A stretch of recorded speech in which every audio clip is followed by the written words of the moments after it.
Let's train AI to generate these images with text. So if you say airplane, it generates this image of airplane, automobile. Now, this will require a lot of compute, maybe $5–10. So I'm just gonna train for $1 quickly. In our training, this is gonna be like a dog. So it doesn't look too much like a dog because we undertrained it a little bit, but it's starting to get shapes of a dog. In the beginning, it was all random mess. And that's gonna be like a bird. It doesn't look so much like a bird, and then maybe that's gonna be an airplane there, but there is no too much airplane. It looks like UFO image. But if you just continue training from here, it will be better. But we will learn how to code the training, how to do distributed training over 8 GPUs. And if you want to spend maybe $10 in this case, you can get a lot better images, or just wait maybe for a month or something. I'm gonna make better training, more optimized when I figure it out. But this is also good for you to learn how diffusion models image generation works and distributed training as well. So you just come to this GitHub repository, you have everything explained here, but you can also just check this train distributed. I also left you prompt, self-study prompt, so you copy the code, you copy this prompt into, I recommend here, Cloud Opus 4.1 on LM Arena, and it's gonna explain to you step by step like this everything. So that's for self-studying, really good. That's how I use it. You can even try to code some your stuff yourself, or tell this to generate some tasks for you. Self-studying is best because it can teach you step by step, but if you get stuck at not understanding, if it's not able to explain some things, then don't worry, even maybe skip some things or try to prompt it better, ask better questions. It explains here how to run it. I recommend using this, and then you run this or distributed training. I'm using Novita AI, very cheap GPUs, just $1.44 for 8 GPUs, 8 4090, so it's very cheap. If you choose spot billing, 50% off. Or one 4090 is just 18 cents per hour on spot billing, 50% off. If you want to train it for free, you can use Google Colab. It's going to be slower and you need to reduce these parameters in TrainPy. So you can ask your coding AI to help you with that. This setup 8 times 4090 will train about 20 times faster probably. Now I will let you watch the video. You can check the timestamps, and I'm also going to be reading this and teaching this as well. Beautiful usage of almost 100% of compute and memory of every GPU. I was just increasing batch size. I'm training it to generate images, and loss is going down, so 0.0, so it's going down, so it's good. These are the images after about 15 minutes of training on 8 times 4090 GPUs. So this is supposed to be a dog, but there are some shapes, so it's not random. This is supposed to be a bird, and I think plane is gonna be the best even, but this looks like some kind of water or something. Oof, I don't know. But maybe this is sky behind it. So this actually looks a lot better than random stuff, like random pixels and random parts. That was 50 epochs in my training, and now I'm gonna go to 100 epochs, and it's gonna be 22 more minutes. And it's gonna be a lot better than I think. Epoch means one epoch is going through the entire dataset once, so 50,000 images in this case. So you wanna try to increase your batch size until you fill your memory, but still I think you wanna keep your batch size at some nice numbers. So powers of 2 are the nicest numbers, but maybe even some numbers that are half powers of 2. For example, 64 is a power of 2 and 32 is a power of 2, so you can add them up and get 96. 96 is not a power of 2, but it's probably a nice number as well that goes fast on GPU. And this is so interesting. As I increase batch size, iterations per second decrease, but my epoch goes a lot faster. And you can play with these things and understand what all of them mean. Let's check the code a bit.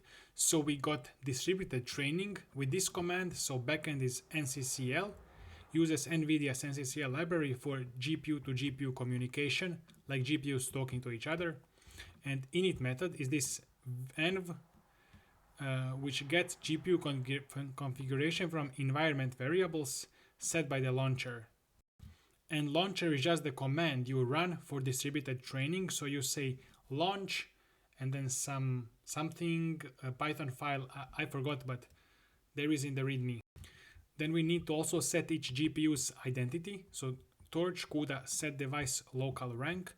It's a number from 0 to 7 because we have 8 GPUs, identifying which GPU this process controls.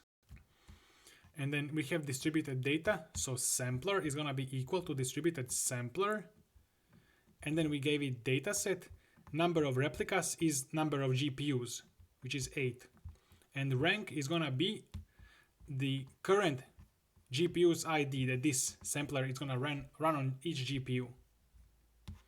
And our dataset has 50,000 images. We do 100 epochs, so total amount of images is 50 times 100. It sees each image 100 times. So GPU gets images 0 to 99, GPU 1 gets 0, and then 1000, GPU 2 gets other 1000, and so on. So that's what this distributed sampler will do. That's how it knows number of world size and rank, so it can calculate which chunk gets this GPU. So here we have sample dog. So there is something. Sample bird. This looks like a frog, so there might be a mistake in my training though.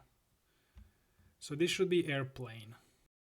So I'm just gonna vibe code. I'm gonna tell a cursor to save some image word pairs into folder that are going into the transformer, so I can check visually if they are matching each other.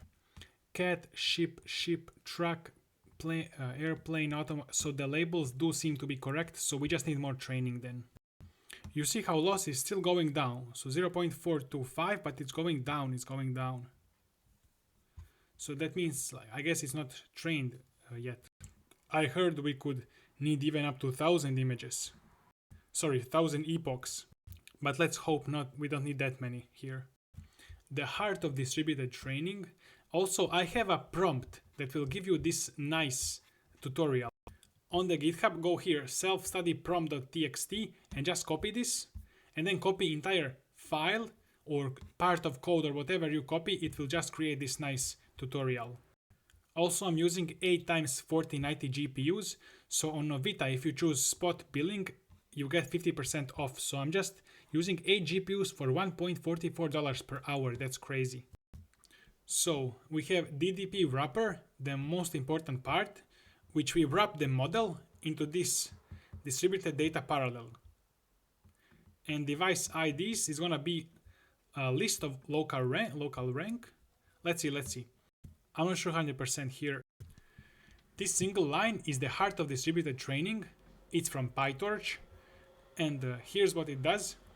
Forward pass, each GPU computes predictions on its own data batch. Backward pass, each GPU calculates gradients locally. Gradient sync, all GPUs share and average their gradients. Weight update. All GPUs update their model weights identically with these averaged gradients. So now we have copies of each model identically, and then we go back to forward pass with the next batch of data. So imagine training with a batch size 256. So first GPU processes images 0 to 255. And next, calculate gradients. And then all average, update model together, and that's one step. So if we increase batch size, then our step time will be more. We will need more seconds for this step, more seconds. So we will maybe do less steps per second, for example. Here, 2.45 iterations per second. So we process 2.45 of these batches per second. If we increase batch, then this will also go down. We will be able to process less, but our epoch will finish faster actually if we increase batch, because we are now using more memory.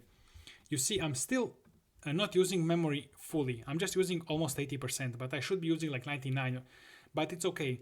I don't want to bother with that. This is short training. So I should increase batch size or increase something else. Result, effective batch size is 8 GPUs times batch size per each GPU, 2048 images per step, per gradient update, per weight update. This is good because now we can average these images and get like a good update. If you have a lot of samples, then you get good average general direction in which to move the gradients. The training loop core, if rank is 0, we print loss, because we want to only print loss on one GPU. We don't need to print it on every GPU 8 times. So GPU 0 is a spokesperson for the team. Synchronization point, sampler.set epoch and epoch. Critical for randomness. Set epoch ensures each GPU shuffles data differently each epoch. Without this, GPUs might see the same data over every epoch. Honestly, I'm not sure why this would be a problem. I feel like it doesn't matter which GPU see which data, we just like the average in the end matters. But maybe we don't want to average same batch always. We want to average different batches of images. I'm gonna ask those questions and you can do this as well. So why does this matter? And is after shuffling, it's shuffled and same on every GPU, the order. Okay, first let's see the problem with each GPU seeing same images every time. So epoch 1, cat, dog playing sheep. Epoch 2, 2, 3, all same. The model starts memorizing patterns in this order. Cat always comes before dog. Creates cyclic biases in gradient updates. Yeah. So yeah, if you get creates cyclic biases in gradient updates.